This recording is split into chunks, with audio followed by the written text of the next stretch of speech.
Hello and welcome to game changers. मेरा नाम है आकाश और बात करेंगे टीम इंडिया की, बात करेंगे सरफराज खान की, बात करेंगे अंशुल कंबोज की और बात करेंगे हर्षित राणा की।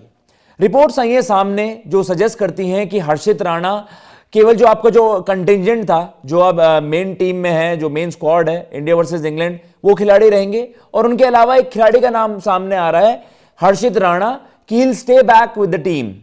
या ये माना जाए कि आप कह सकते हैं कि उनका शायद कोई काउंटी स्टिंट हो, लेकिन अभी तक ये रिपोर्टेडली सामने नहीं आया है कि वो सीधा ड्राफ्ट होंगे मेन स्क्वाड में।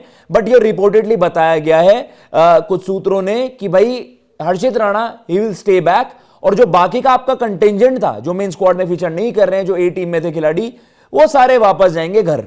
तो उसमें नाम किन किन के हैं? उसमें नाम है सरफराज खान के।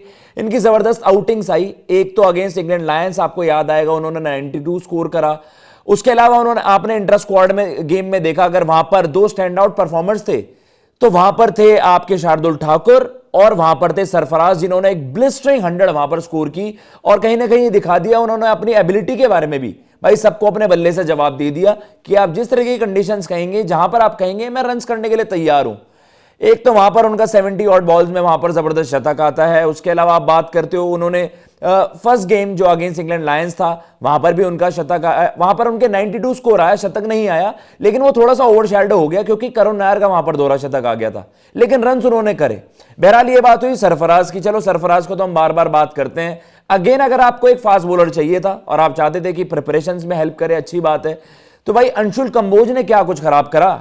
उनकी परफॉर्मेंस आप देखिए इस पूरे दौरे में जो हमने देखा इंडिया ए की तरफ से। पहले तो बैट से भी कंट्रीब्यूट करा माइंड यू, बैट से भी उनकी एक अच्छी आउटिंग आई, लेकिन प्राइमरीली जो हम बात करते हैं एक फास्ट बॉलर का जो रोल होता है, भाई उनका बॉल जबरदस्त तरीके से वहां पर वहां पर बहुत जबरदस्त तरीके से उन्होंने कंट्रोल भी दिखाया, बॉल सीम अराउंड भी कर रहा था, तो उन्होंने एक अच्छा कंट्रोल वहां पर दिखाया। 5 विकेटें उनकी तरफ से आई और करीबन वहां पर मिड 20s की औसत थी, जो कि काफी अच्छी थी।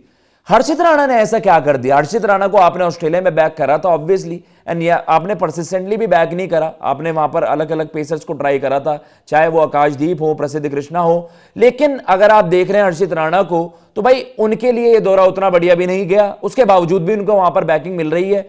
तो लोगों ने सवाल उठा दिए, भाई ये कौन सा कोटा है? क्या गौतम गंभीर वाला का जो एक फेवरेटिज्म वाला एंगल है उसको वहां पर जोड़ा गया सोशल मीडिया पर?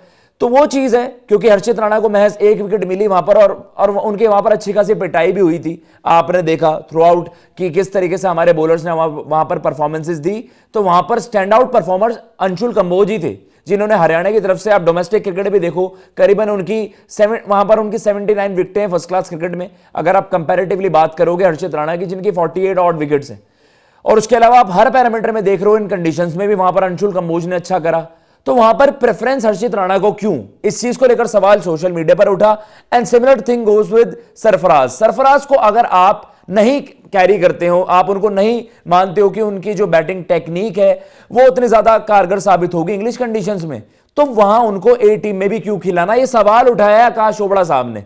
अब आकाश चोपड़ा ने कहा कि यार देखिए, उनके लिए जो आउटिंग्स रही हैं वो काफी बढ़िया रही हैं। उन्होंने साफ सीधा कहा कि जो उन्होंने पहले गेम में 90 ऑड रन वहां पर बनाए, काफी कंफर्टेबल वहां पर नजर आए और बड़ी जबरदस्त शॉट मेकिंग उनकी तरफ से नजर आई थी। एंड देन ये इंटर स्क्वाड गेम जो बिहाइंड द सीन्स था, जिसके विजुअल्स तो नजर नहीं आए, लेकिन ये बताया गया एक उन्होंने धमाकेदार शतक वहां पर जड़ा। तो भाई इससे ज्यादा सरफराज क्या करे? अब उन्होंने परफॉर्मेंसेस भी दी हैं। अंशुल कंबोज के लिए भी आप सेम चीज कह सकते हो, लेकिन ये वो आप देख सकते हैं विजुअल्स, भाई प्रैक्टिस गेम के जो विजुअल्स आए। तो हर्षित राणा को जो बैकिंग मिल रही है वो किस बेसिस पर मिल रही है? क्या परफॉर्मेंस पैरामीटर नहीं है, फेवरेटिज्म वाला एंगल जोड़ा जा रहा है? और देखिए सवाल उठने लाजमी है, और कहीं ना कहीं लोग फिर रेफरेंस यही देंगे कि भाई अगर आप परफॉर्मेंस को कंसीडर नहीं करते हो तो किन बेसिस पर आप टीम को पिक करते हो?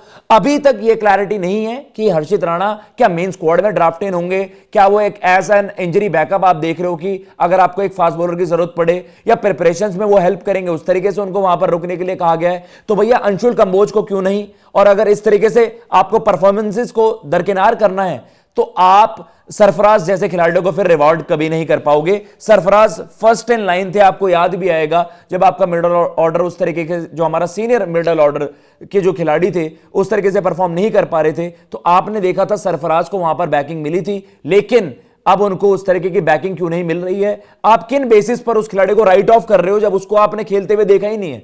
सीधा आप कहोगे, जब वो आप उसको इंग्लैंड में अपॉर्चुनिटी नहीं दोगे तो आपको कैसे पता चलेगा कि इंग्लिश कंडीशंस के लिए उसकी टेक्निक कारगर है या नहीं है। सिमिलर बेसिस पर आपने श्रेयस अय्यर को आउटराइटली टीम से बाहर कर रखा है, ना ए टीम के लायक भी उनको समझा, तो किन बेसिस पर आप खिलाड़ियों को बाहर रख रहे हो?